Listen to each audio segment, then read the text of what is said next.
Bulchiinsa aanaa baateetti guyyaan ayyaana farra malaammaltummaa akka addunyaatti marsaa 22ffaa akka biyyaatti marsaa 21ffaa bakka itti aanaa bulchaa fi itti gaafatamaan waajjira bulchiinsa lafaa aanaa baatee obbo Haayimed Mo'aaddiin geggeessitoonni aanaa hojjettoonni mootummaa fi qaamolee dhimmi ilaallatu argamanitti kabajamee jira.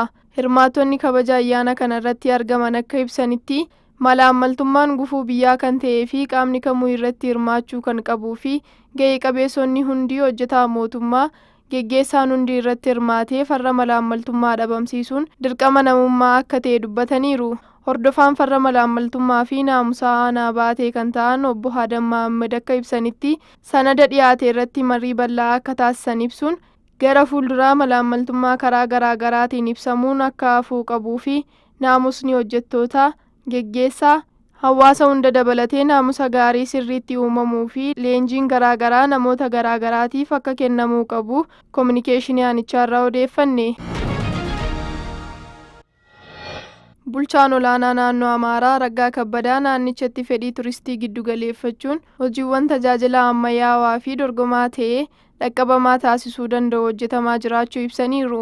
Bulchaan kun magaalaa Baahar Daaritti marii abbootii qabeenyaa magaalichaa waliin taasisaniin qabeenya Baahar Daar qabdu misoomsuun magaalaa turizimii taasisuuf xiyyeeffannoo addaan hojjetamuu qaba jedhaniiru.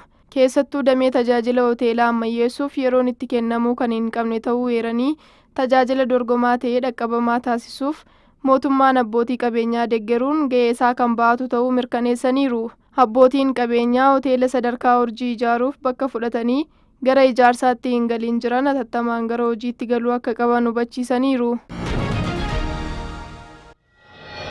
የሰው ኃይል ልማት ስራችን ከጊዜ ወደ ጊዜ እያደገ የመጣ እንደሆነ ማየት ይቻላል። hojiileen riifoormii misooma hojii fi ogummaa misooma humna namaa irratti jijjiiramni fooyya'aa akka galmaa'u taasisuu danda'uu isaa ministeerri hojii fi ogummaa Mufaariyaat Kamiil himan. Ministeerri hojii fi ogummaa biiroolee naannoo fi bulchiinsa magaalota hunda waliin guyyoota 3f magaalaa Bishooftuutti marii taasisaa ture xumureera.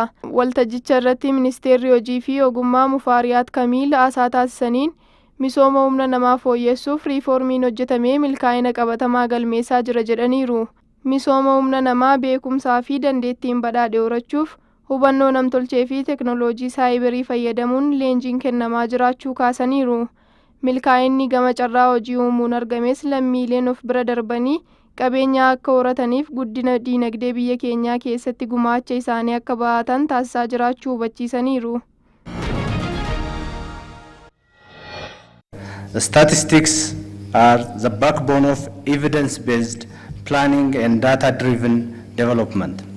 Hawwiin keenya Afrikaa badhaatee fi cimtuu uumuu dhugoomsuuf istaatiksiin qooda olaanaa qabaa jedhan itti aanaan muummicha ministeeraa Tamasgeen Xurunaa. Itti aanaan muummicha ministeeraa Tamasgeen Xurunaa ergaa fuula miidiyaa hawaasummaa isaanii irratti dabarsaniin daataa istaatiksiin guddina hardii keenyaa Afrikaa barbaannu dhugoomsuuf kan nu qajeelchu ta'uu isaa ibsaniiru. Walga'ii idileen 19ffaan koree daarikteerota waliigala istaatiksii biyyaalessaa Afrikaa kan ajandaa misooma Afrikaa qajeelchuu magaalaa Addis Ababaatti eegalchiisuu isaanii ibsaniiru. Itiyoophiyaan karoora misooma waggaa 10 fi milkaa'ina fooyya'insa diinagdee maandhaaleef istaatiksii akka dandeettii murteessaa ta'etti adda baasuu irratti xiyyeeffattee hojjechaa jirti jechuun tajaajilli istaatiksii dhaabbata ishee ammayyeessaa jiraachuu kaasaniiru.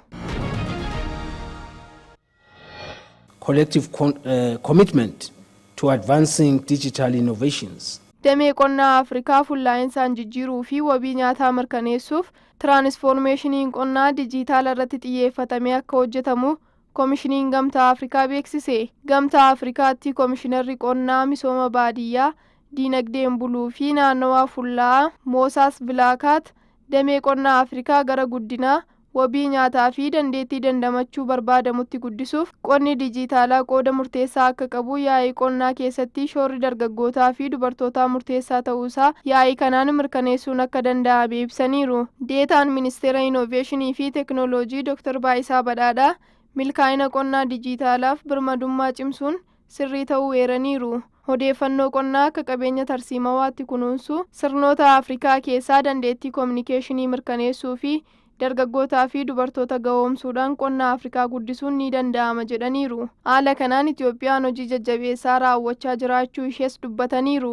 Ethiopia stands ready to work with every AU member state to advance digital agriculture agenda.